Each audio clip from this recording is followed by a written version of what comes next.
ونستعينه ونستغفره ونؤمن به ونتوكل عليه ونعوذ بالله من شرور أنفسنا ومن سيئات أعمالنا من يهده الله فلا مضل له ومن يضلله فلا هادي له ونشهد أن لا إله إلا الله وحده لا شريك له ونشهد أن سيدنا ومولانا محمدا عبده ورسوله صلى الله تعالى عليه وعلى آله وأصحابه وبارك وسلم تسليما كثيرا. أما بعد فأعوذ بالله من الشيطان الرجيم. بسم الله الرحمن الرحيم. وما خلقت الجن والإنس إلا ليعبدون. سبحان ربك رب العزة عما يصفون وسلام على المرسلين والحمد لله رب العالمين. اللهم صل على سيدنا محمد وعلى آل سيدنا محمد وبارك وسلم. اللہ تعالیٰ کا شکر ادا کرتے ہیں کہ اس مبارک اور سنجیدہ باوقار بامقصد مجلس میں حاضری کی توفیق اللہ نے عطا فرمائی. اپنے نہایت ہی محترم دوست حضرت مولانا مفتی افتخار احمد صاحب دامت برکاتہم صدر جمعیت علماء کرناٹک کا شکریہ ادا کرتے ہیں کہ انہوں نے حکم دے کر یہ موقع فراہم کیا. اللہ تعالیٰ نے حاضری کو آسان فرمایا اور یہاں حاضر ہو کر استفادے کا موقع ملا. کسی مسجد کی تعمیر یا تعمیر نو اور اس کی تقریب ایک ایسا موقع ہے کہ جس میں ہمارے سامنے کچھ پیغام آنے چاہیے. وہ الحمدللہ آ گئے. حضرت مولانا قاری غنیم اللہ صاحب دامت برکاتہم، حضرت مولانا مفتی شعیب اللہ صاحب دامت برکاتہم اور دوسرے حضرات حضرت مولانا مقصود عمران صاحب اور مولانا ہمارے شادی صاحب شاکر اللہ صاحب اور مفتی صاحب کے اعلان کے دوران میں بہت ساری چیزیں آئی ہیں. اور آپ حضرات سے اگرچہ مفتی صاحب نے میرے لیے وقت کی اجازت دی مگر میں کوشش کروں گا کہ اپنی کم علمی کو وقت کی کمی میں چھپا لوں. تھوڑی سی دو تین باتیں. مقصد زندگی عبادت ہے. اللہ تعالیٰ فرماتے ہیں کہ میں نے جن و انس کو پیدا ہی کیا ہے عبادت کے لیے. یہ بات ہر مسلمان کو یاد رہے کہ دنیا میں وہ تفریح کرنے کے لیے نہیں آیا، عیش کرنے کے لیے نہیں آیا، اللہ تعالیٰ کو پہچاننے کے لیے اور اللہ کا بندہ بن کر جینے کے لیے آیا. اس بندگی کا سب سے بڑا مظہر نماز ہے. بندگی صرف نماز نہیں ہے. بندگی 24 گھنٹے کی زندگی میں اللہ تعالیٰ کے احکام کو سامنے رکھ کر زندگی گزارنا ہے. لیکن اس کا سب سے بڑا جو نمونہ یا عنوان ہے وہ نماز ہے. اور نماز کی جو اجتماعیت کی جگہ ہے وہ مسجد ہے. اس اعتبار سے مسلمانوں کے معاشرے میں مسجد مرکز ہے اور اس کی اہمیت کا یہ عالم ہے کہ سید الاولین والآخرین حضرت محمد رسول اللہ صلی اللہ تعالیٰ علیہ وسلم نے مدینہ طیبہ پہنچنے کے بعد سب سے پہلا کام مسجد کی تعمیر کا فرمایا تاکہ مسلمانوں کے معاشرے کا مرکز بن جائے. الحمدللہ مسلمان دنیا کے مختلف علاقوں میں، شہروں میں، قصبوں میں، دیہاتوں میں، بلکہ کہیں کہیں جنگلوں میں، جہاں جیسی ضرورت اور موقع ہوتا ہے اللہ کے یہ گھر بناتے ہیں اور حسب توفیق آباد کرتے ہیں. ہمارا جو یہ زمانہ ہے، مجھے چند باتیں اشاروں میں جلدی جلدی کہنی ہے. ہمارا جو یہ زمانہ ہے، اس زمانے میں شیطان کی طاقتیں اللہ کی عبادت کے راستے میں رکاوٹ ڈالنے کے لیے بہت سرگرم ہو گئی ہے۔ شیطان تو پہلے ہی چیلنج دے کر آیا تھا کہ میں آپ کے بندوں کو روکوں گا آپ کی اطاعت و عبادت سے، اور وَلَا تَجِدُ أَكْثَرَهُمْ شَاكِرِينَ، اکثر ناشکرے نکلیں گے۔ شیطان کے نمائندے اس زمانے میں شاید پہلے سے زیادہ کھل کر سامنے آ رہے ہیں۔ قرآن کریم میں ایک آیت ہے جس میں باری تعالیٰ نے ایک بندے کا ذکر کیا ہے جس نے نماز پڑھنے والے بندے کو نماز سے روکنے کی کوشش کی۔ أَرَأَيْتَ الَّذِي يَنْهَى عَبْدًا إِذَا صَلَّىٰ، کیا آپ نے اس آدمی کو دیکھا جو ایک بندے کو روکتا ہے جب وہ نماز پڑھتا ہے؟ نماز پڑھنے والا بندہ تھا، سارے بندوں کا سردار حضرت محمد رسول اللہ صلی اللہ علیہ وسلم، اور روکنے والا تھا ابو جہل۔ ابو جہل نے حرم میں، مسجد حرام میں نماز پڑھنے سے حضرت محمد صلی اللہ علیہ وسلم کو روکنے کی کوشش کی۔ وہ ایک تفصیلی واقعہ ہے کہ اس کو اللہ نے ایک فوری عذاب بھی دکھایا، لیکن انجام کے اعتبار سے آپ دیکھیں کہ حضرت محمد رسول اللہ صلی اللہ علیہ وسلم کا نام زندہ ہے اور اس کی عظمت بڑھتی جا رہی ہے، اور ابو جہل کا نام دفن ہو چکا ہے۔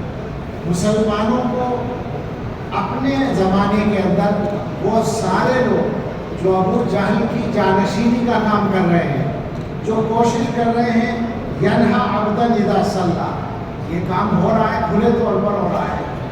مجھے تو ذاتی طور پر تجربہ ہوا، شاید 5-6 مہینے پہلے میں آیا تھا، بیلگام کے ایئرپورٹ پر تھے ہم، اور میں نے نماز کی نیت باندھی تھی، تو مجھے نماز کی نیت توڑنے پر مجبور کیا گیا۔ کہیں ہوا ایسا، کہیں نہیں ہوتا ہے، لیکن ہم یہ سمجھتے ہیں کہ اس میں 2 باتیں یاد رکھنے کی ہیں۔ ایک تو یہ کہ یہ اللہ تعالیٰ کی طرف سے ہماری غفلت کی سزا ہے۔ ہمیں نماز پڑھنے کی آزادی بہت ملی، ہر جگہ نماز پڑھنا ہمارے لیے ممکن تھا۔ خود ہمیں تجربہ ہے کہ ہم نے بسوں میں، ٹرینوں میں، بس اڈوں میں، اسٹیشنوں میں، ایئرپورٹ پر، ہوائی جہازوں میں، ہر جگہ نمازیں پڑھی ہیں اور ہر طرف پڑھی ہیں، آسانی کے ساتھ پڑھی ہیں، مگر ہم نے اللہ تعالیٰ کی دی ہوئی اس آسانی کی قدر نہیں کی، تو اللہ کی ذات بے نیاز ہے۔ یہ بات ہمیشہ یاد رکھنے کی ہے۔ یہ اگر آپ پورے پیغامات میں سے ایک بنیادی پیغام نکال کر لے جانا چاہیں تو میں عرض کروں گا کہ وہ یہ ہے کہ اللہ بے نیاز ہے، اللہ کو ہماری عبادتوں کی ضرورت نہیں ہے۔ عبادت کی آسانی اللہ تعالیٰ عطا کرتے ہیں تو یہ اللہ تعالیٰ کی رحمت ہے اور نعمت ہے۔ ایک حدیث بہت زمانہ ہو گیا، کئی مہینے ہو گئے مجھے سناتے ہوئے، لوگوں کو جہاں جاتا ہوں آپ سے بھی سناتا، آپ کے سامنے بھی جلدی پڑھ دیتا ہوں، اس کا ترجمہ کرتا ہوں اس کا میسج پہنچانے کے لیے۔ حدیث ہے حضرت ابو ذر غفاری رضی اللہ عنہ کی، اور وہ نقل کرتے ہیں نبی صلی اللہ علیہ وسلم سے، اور وہ نقل کرتے ہیں اللہ سے۔ اللہ تعالیٰ اپنی طرف سے بندوں سے مخاطب ہو کر فرماتے ہیں، یا عبادی انی حرمت الظلم علی نفسی وجعلته بینکم محرما فلا تظالموا۔ اے میرے بندو، میں نے اپنے اوپر ظلم حرام کیا ہے تو اور تمہارے اوپر بھی حرام کیا ہے، تو آپس میں ایک دوسرے پر ظلم نہ کرو۔ یہ ایک چھوٹا سا ٹکڑا ہے، اس کی تفصیل میں سچی بات ہے اپنے معاشرے کو دیکھتا ہوں تو جی چاہتا ہے کہ کم سے کم 1 گھنٹہ بات کریں، انشاءاللہ پھر کریں گے، لیکن یہ بات یاد رکھیں کہ اللہ تعالیٰ کو ظلم پسند نہیں ہے، اور ظلم کہیں بھی ہوتا ہے اور کبھی بھی ہوتا ہے اور کوئی بھی کرتا ہے۔ ظلم کے لیے حاکم ہونا ضروری نہیں ہے، اپنے گھروں میں نظر ڈال لیں تو ہر آدمی اپنے گھر کا حاکم ہے، اور اگر غور کریں گے تو پتہ چل جائے گا کہ قدم قدم پر ہم سے ظلم ہو رہا ہے۔ اللہ فرماتے ہیں میں نے اپنے اوپر ظلم حرام کیا ہے اور تمہارے آپس میں بھی ظلم کو حرام کر دیا، فلا تظالموا، تو ایک دوسرے پر ظلم نہ کرو۔ اس کے بعد فرمایا یا عبادی کلکم ضال الا من ہدیتہ فاستہدونی اہدکم۔ اے میرے بندو، تم میں سے ہر ایک گمراہ ہے سوائے اس کے جسے میں ہدایت دوں، مجھ سے ہدایت مانگو میں تمہیں ہدایت دوں گا۔ یا عبادی